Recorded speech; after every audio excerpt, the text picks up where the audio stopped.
Guys, we'll just give you a bit of an update on Daniel Wells, where he's at with his injury. I suppose just to recap a bit, we going back probably a month, he had a bit of a training incident. Drew Petrie actually jumped on his foot. He played a game after that, the Collingwood game, I think from memory.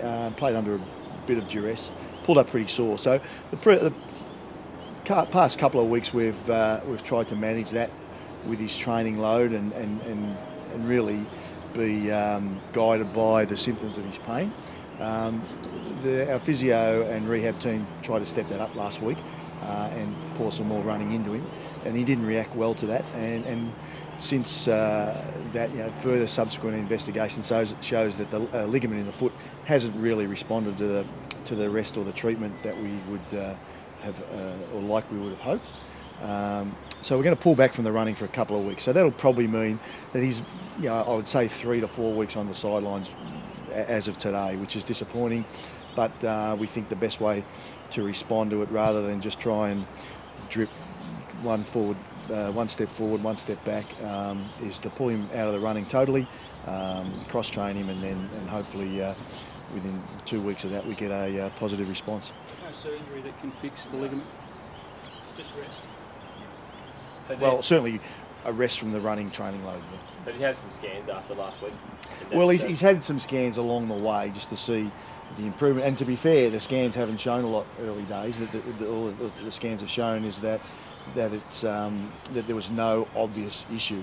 But I believe last week, don't ask me on the technical details, but he was scanned under duress as opposed to scanned in normal state, and there was a little bit of a grey area that showed up on the scan, which on further investigation shows that he's not responding well to the training load combined with the treatment. So we're pulling back from the training load.